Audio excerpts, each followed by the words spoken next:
Hello and welcome to this conversation with Mr. Israr Ahmed.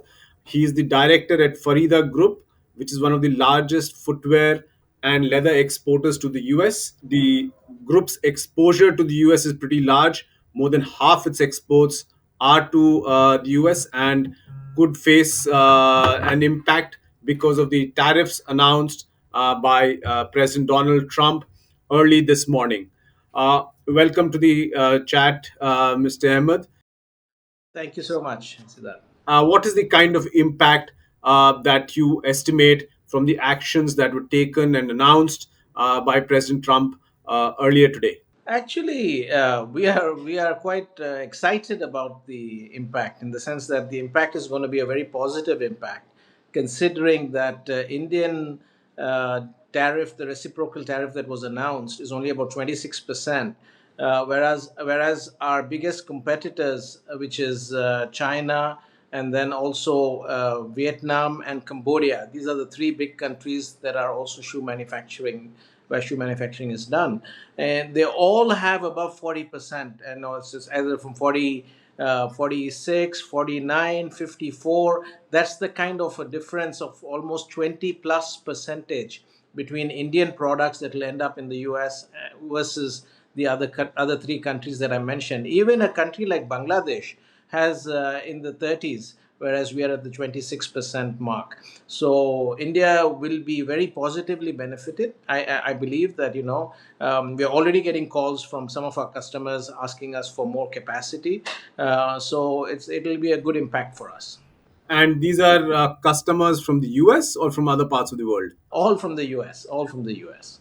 So it's our existing customers and also some new customers. Today we got some mails from them as well asking, if we'd be open to producing some shoes for the immediate future. But isn't the tariff even at 26% kind of steep because it will push up costs by about 25, 26%? Even if you kind of reduce your margin and the seller reduces its margin, it would still be a significant increase in price for the end consumer. Yes, I would completely agree with what you said. And but what's happening is you have to realize that India's percentage of shoe exports to the US, I mean, in overall exports to the US, India's percentage is quite low. For sure, we will see an increase in pricing. In retail prices will go up. I would say a good 20%. I think we will be a minimum price increases. A shoe that is retailing at $99 will end up at $119, or a 120 may go up to 149 and stuff like that. So that's going to happen for sure. And that will also have an impact with inflation. Price elasticity of demand will be there, and you will see a 20-30% drop overall, I presume, of quantities. But at the same time, you need to look at India's numbers itself are quite low. And so the chance for us to continue the shift is sorry, to take more orders is much bigger. And we also have to understand that this price difference in tariffs is going to stay there only for about, I would think, for about 6 months, because this gives an opportunity for a lot of the countries to come back and negotiate with the US government to see what best they can do for the US as well. So, and this is mostly, it's not really, I don't believe that it is reciprocal tariffs, but it's mostly on, if you look at the numbers, it's all on the trade deficit that these tariffs have been laid. So India luckily having a low trade deficit, the number is much lower than the others. Like Cambodia has a 49% duty, which is because their trade deficit was even bigger as a percentage. So I feel that this benefit that India will have, or this advantage that India has, is only for another 6 months. By that time, I presume that a lot of countries would have reduced their reciprocal tariffs that they have been announced and try to bring it closer towards the 10% that is the norm, which we are paying even today. Right, as of today, what we are paying is about 10. So for India, the overall increase is only about 16%, whereas for a Vietnam, it goes up to almost 30, I mean, sorry, 46% means that they will be about 36% more than what they are paying today. So won't it be 10% plus 26% in our case? And No, no. no, no. the way it is structured, and if you read the the printout, I mean this thing, the communication that has come in, where it clearly states that the tariffs will be 10 for now, and then eventually it will go up to about 26. So it is not 10 plus 26. The only country which has that problem is China.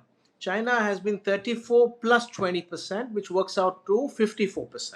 The 20% that was there announced before is on top of this 34. Just a clarification there. So, say your exports to the US would be facing X percent duty. So it will be X plus 26, right? No. X is inclusive of, sorry, X as in the price of the shoe, or what are you No, talking about? say your shoe shipped was $100. On top of that, assuming a duty of 5% currently, so it plus 26%, or it is for. No. So the way it is, I mean, let's say our shoes. I mean, I wish it's $100, but it's not. But if it is a $20 shoe going out from India, right now we are paying.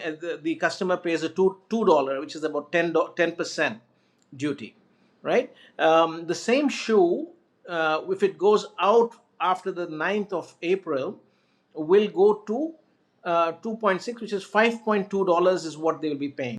So there'll be an increase of almost about $3.20. Right, right. So that's what is the increase that they will see. What about the orders in the pipeline?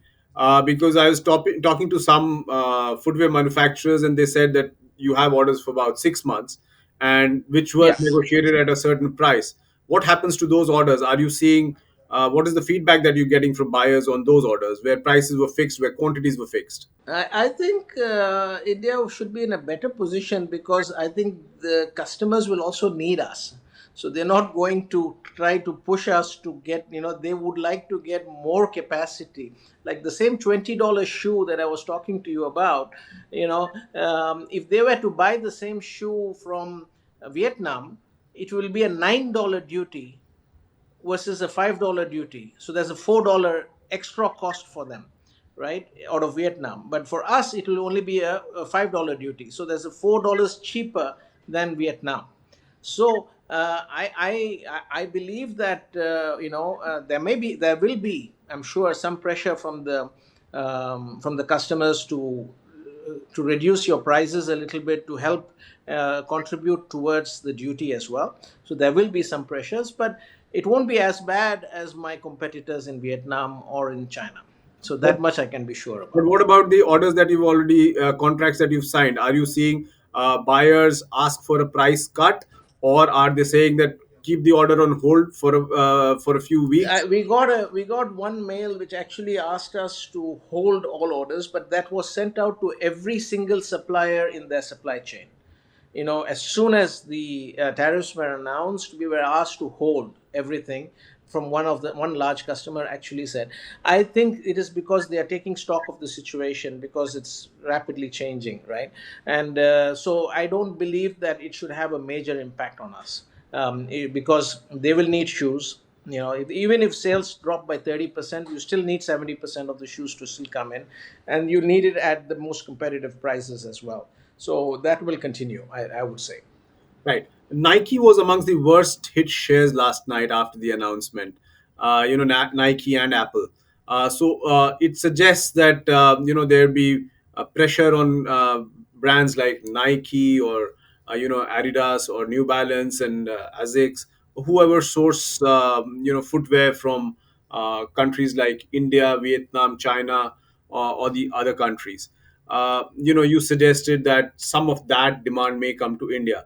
So, how do you see investments coming into your sector, given that a lot of athleisure and sportswear, the footwear brands were in talks with Indian players? I think COVID was one such issue, if you remember, when people realize that you can't have all eggs in one basket and you need to have it spread out. Today, this President Trump's tariff is another reinforcement of the same issue, where it says, please don't have everything in one place. Make sure that you are spread out so your risks are also lower. And I think it reinforces the move away from Vietnam or from Indonesia, and from not having more than 50 or 60, 70% of their sourcing in one country, which some of the brands do. This reinforces that, to have a 25, 30% of their shoes sourced in different countries, so that they don't get caught in such a issue again. So I believe that the investments will continue into India, and it reinforces their whole idea of which they had before, to spread the risks. And this is again, a good thing in my opinion. What would be your ask from the government, and what should you, as a prominent player in the industry, be doing to ensure that Indian companies like yours can take advantage of the situation? I think one of the things that will happen, going forward, is that there is going to be the BTA, the bilateral trade agreement, is going to be happening. It is extremely important that, right now, because of the trade deficit being lower, we are in a better position. But at the same time, our government has been in lot of talks with the U.S. Trade Relations Department as well, with the Commerce Secretary there as well. And I would say that, to just to so that we are not caught with a higher rate of tariff at the end. So we would like to have the best rate of tariffs as well. I believe that the lowest that everybody will have is 10%. So as long as we are at 10%, it will be very helpful. And any support we can get. Unfortunately, one of the things that we were expecting is that the rupee will get weaker, but it has gotten stronger because the has gotten weaker. Okay. So so there might be some pressures that we might face from customers, for price reductions and stuff. And we will need to look at how we can handle that as well, because naturally the rupee weakening would have helped bridge that gap, but I don't see that happening now. So we have to understand how we can get some more support from the government. I mean, there is always the ask for better interest rates and stuff like that, which we've been asking. So something like that will be of a very big help to us as well. Right. Thank you so much, Mr. Ahmed, for the perspective. Pleasure's mine. Thank you.